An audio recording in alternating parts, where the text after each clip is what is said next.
Congress party ने जो adjournment motion लगाई है संसद पर पानी टपकने पर, आप उसके साथ हैं या खिलाफ हैं? देखिए मैडम, एक बात आप सुनिए।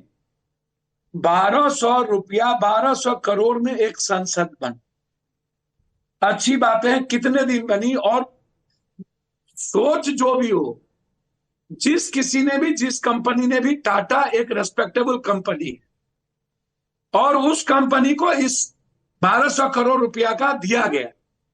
भैया मैं यह नहीं कह रहा हूं कि इसमें टाटा ने पैसे खा ली, मुझे नहीं लगता टाटा का ये कोई रेस्पेक्टेबल है, लेकिन और लोग तो खा सकते हैं ना। 1200 करोड़ रुपया का बनने के बाद अभी हम दूसरे सेशन में भी नहीं आ पाए हैं और छत टपक रहा है। मेरा सवाल यहां से नहीं है कि हम किसी की आलोचना करने बैठे। आजादी के बहुत पहले अंग्रेजों ने पुराना लोकसभा बनाया, आप उसका मूल्यांकन कीजिए। चलिए, अंग्रेजों ने जिन चीजों को बनाया उसका मूल्यांकन कीजिए। चलिए, मेरे तो भारत में आप बहुत खुश हैं कि अंग्रेजों के जमाने की पार्लियामेंट और संसद रहती वही ठीक थी। सुधांशु त्रिवेदी जी, सुधांशु त्रिवेदी जी, जो सवाल पप्पू यादव जी ने उठाया है वो 1200 करोड़ रुपए पर किसने पैसे बनाए कि आज पानी टपक रहा है? मेरी एक बात मैडम सुन लीजिए, एक बात। दमन में पुल टूटी थी, सिलवासा में पुल टूटा था, याद है आपको? कितना बड़ा डिजास्टर हुआ था, समुद्र में सब लोग बह गए थे। वो टेरिटरी किसके अंडर में आता है? आप चाहे सरकार किसकी है किसकी नहीं है, मैं उसमें नहीं जाऊं। बिहार में लगभग 46 पुल टूट गए, लगभग 60-70% पदाधिकारी और तो जो लोग इसमें ठेकेदार हैं वो पैसे खाते हैं। आप अच्छी बात कर रहे हैं कि आप इस पर राजनीति नहीं कर रहे, पर सुधांशु जी जवाब दीजिए, ये 1200 करोड़ का हुआ क्या? देखिए, जो बात पप्पू जी ने कही प्राकृतिक आपदा और संसद दोनों पे, पहले तो मैं रिवर्स में जवाब देता हूं। संसद में देखिए, कहते कहते उनके मुंह से क्या निकल गया कि अंग्रेजों के जमाने में जो बना था वो बहुत अच्छा था। महोदय, इस विषय पे संसद की तरफ से स्पष्टीकरण स्पष्ट आ गया है। अंग्रेजों के जमाने में इको फ्रेंडली बिल्डिंग नहीं बनती थी, क्योंकि उन्होंने बताया कि ये जो डोम्स बनाए गए थे कई जगहों पे ऐसे बनाए गए ताकि प्राकृतिक रोशनी अंदर आती रहे। तो ये प्राकृतिक रोशनी का जो पोर्शन होता है उसमें, जैसे आप खिड़की को क्लोज करते हैं उस जंग से क्लोज किया जाता है, और उसमें एक जगह पे कमी पाई गई, उसके बारे में जो जानकारी, ऐसा नहीं छत टपकना और खिड़की टपकने दोनों में अंतर होता है। भारी बारिश में अगर आपकी खिड़की में थोड़ी सी भी कमजोरी है तो साइड से आप पानी आ सकता है। यहां एडेसिव लगा होना चाहिए था, जो कि नहीं सही रहा। इस विषय में एक चीज जांच होगी, मगर इसको लेकर कि सीमा तक जाके जाना कि अंग्रेजों के जमाने की संसद सही थी साहब, ये मुझे लगता है कुछ ज्यादा हो जाता है। और अंग्रेजों के जमाने में भी डिजाइन करने वाले वो रहे होंगे, बनाने वाले तो हमारे ही मजदूर रहे होंगे। तो महोदय, आप कहना क्या चाहते हैं? हमारे ही कारीगर रहे होंगे, हमारी राजमिस्त्री रहे होंगे। खैर, अब मैं आता हूं जो प्राकृतिक आपदा पे आपने बात कही। आपने भुज के भूकंप की बात कही। पहली बात मैं स्पष्ट कर दूं, आज तक दुनिया में कोई ऐसी टेक्नोलॉजी नहीं है जो भूकंप आने की जानकारी दे सके। पप्पू जी, एक एक करके आप पूरा जवाब सुन लीजिए ना। आजकल सर अपने अपने टर्न पे बोलिए महोदय। सुधांशु भाई, अंग्रेज हमारी महोदय अपने टर्न पे बोलिए। ठीक है, धन्यवाद भाई।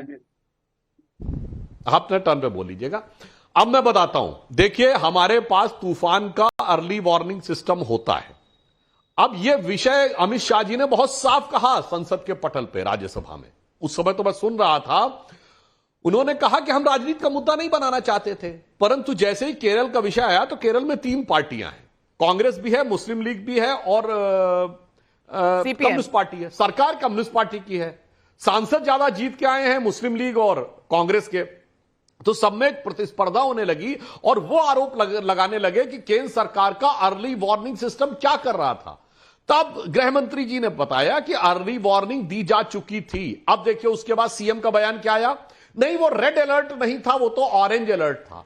तो मैं आपको बताना चाहता हूं कि गाडगिल वाधवा कमीशन की 2011 में एक पैनल की रिपोर्ट है कि वो एरिया बहुत इको सेंसिटिव जोन में है, जहां पर जो कंस्ट्रक्शन है वो भी, हम अभी उस विषय पे नहीं जाना चाहते, वो भी एक रिपोर्ट का पैनल, वो जो पैनल है उसकी रिपोर्ट एक बार दोबारा सरफेस के ऊपर आने की शुरुआत हुई है। और गृह मंत्री जी ने यह भी कहा, हमारी सरकार नहीं थी, परंतु उड़ीसा में एक हफ्ता पहले वार्निंग दी गई थी, एक भी व्यक्ति की मृत्यु नहीं हुई, एक व्यक्ति की हुई थी वो अनजाने में हो गई थी, यानी कोई लॉस नहीं हुआ। उन्होंने कहा गुजरात में तूफान और बारिश आई थी, 3 दिन पहले भारत सरकार ने चेताया था, वहां किसी की भी जान की हानि नहीं हुई। अब यहां पर यह प्रश्न उठता है, या तो इस पे ईमानदारी से काम करिए, आरोप मत लगाइए। जब उनका स्वयं का जहाज नहीं उतर पाया वहां पे, तो आप सोचिए उस खराब मौसम में यहां पर बैठकर सिर्फ आरोप प्रत्यारोप की राजनीति करना ठीक नहीं है। संवेदनशीलता के साथ काम करना चाहिए। और सारे स्वयंसेवी संगठन काम कर रहे थे, बहुत सारे स्वयंसेवक भी काम कर रहे थे। इसलिए आवश्यकता इन मौकों के ऊपर ईमानदारी से विचार करने की है कि सरकार जो वहां की थी उसने क्या उस सिग्नल को, जो वार्निंग दी गई थी, सही में स्वीकार किया या नहीं स्वीकार किया। उन्होंने, अगर उन्हें ऐसा लगता है, जब पिनाराई विजयन जी कह रहे हैं कि साहब वो ऐसी ऐसी है, ग्लोबल वार्मिंग है, आज आपको नजर आ रहा है, तो हम ये पूछना चाहते हैं, एनडीआरएफ ने व्यवस्था की है क्या? केरल को ऐसा लगता था तो उन्होंने कोई कभी स्पेशल प्रावधान, स्पेशल व्यवस्था, कोई स्पेशल डिमांड केंद्र सरकार से की था कभी? इसलिए मैं कह रहा हूं, इस पर राजनीति करने की बजाय एक तथ्यात्मक और संवेदनात्मक बातचीत करनी चाहिए। बिल्कुल सही कहा आपने। 1 मिनट, अब्बास हैदर जी अभी तक बोले नहीं है, लेकिन अब आप रोक कर रखिए, स्पेसिफिक भी और नॉन स्पेसिफिक सवाल भी उठाएंगे। लेकिन अब्बास हैदर साहब, मुद्दा यह है कि आपदा पूछकर नहीं आती कि मैं मोदी सरकार या बीजेपी वाले राज्यों में जा रही हूं या किसी विपक्ष के राज्य में जा रही हूं, लेकिन जब मुद्दे उठाए जाते हैं तो वो बहुत राजनीति से प्रेरित लगते हैं। जैसा अखिलेश जी ने आज कहा, इससे तो हमारी पुरानी संसद बेहतर थी। अब पुरानी संसद में जब आप थे तब क्या हुआ था, अगर मैं आपको दिखाऊं तो 2012 की तस्वीरें हैं।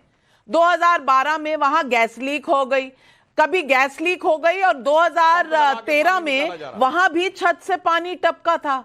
अब आपको अगर अंग्रेजों के जमाने की संसद ज्यादा बेहतर लगती थी तो वहां पर ये दोनों मुद्दे हो चुके हैं, और सरकारों की भी बात हो सकती है। और उस वक्त एडजर्नमेंट पे एडजर्नमेंट हो रहे थे क्योंकि बास आ रही थी और एडजर्न कर दिया गया था। और गैस लीकेज है, ये मुद्दे फ्लोर ऑफ द हाउस पर उठाए गए और फिर एडजर्न हुआ। तो मैं अब्बास हैदर साहब आपसे पूछना चाहती हूं कि ये हर चीज में राजनीति क्यों दिखती है, कैसे दिखती है, और क्या इससे परहेज नहीं होना चाहिए? देखिए नाविका जी, जहां तक हमारे देश की संसद का सवाल है तो निश्चित रूप से पुरानी संसद कई 100 साल पुरानी थी और वहां पानी लीक होना समझ में आता है। लेकिन नई संसद में जब पहली बरसात में पानी टपक जाए तो आपदा में अवसर कैसे सरकार ने बनाया है, ये देखने वाली और समझने वाली बात है। क्योंकि कोविड के समय में एसेंशियल कमोडिटी में इस देश की संसद और आपका जो सेंट्रल विस्टा प्रोजेक्ट है वो बन रहा था। नाविका जी, त्रासदी पर राजनीति कभी नहीं होनी चाहिए, हमारा ये मानना है। लेकिन बहुत दुखद है जो वायनाड की घटना है, उसके बाद देश के गृह मंत्री ने जिस प्रकार से सदन को गुमराह करने का काम किया है, जिसके खिलाफ प्रिविलेज मोशन भी लाया गया है राज्यसभा में सीपीआई के सांसदों द्वारा।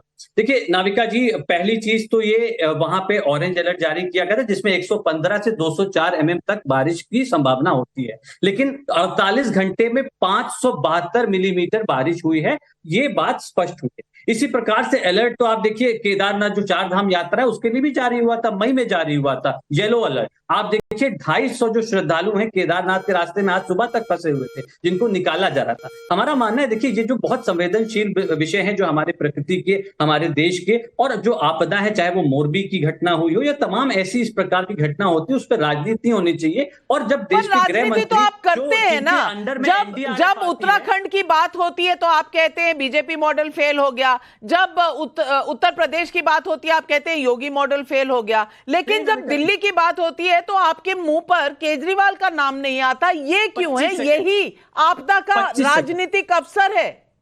नहीं, बहुत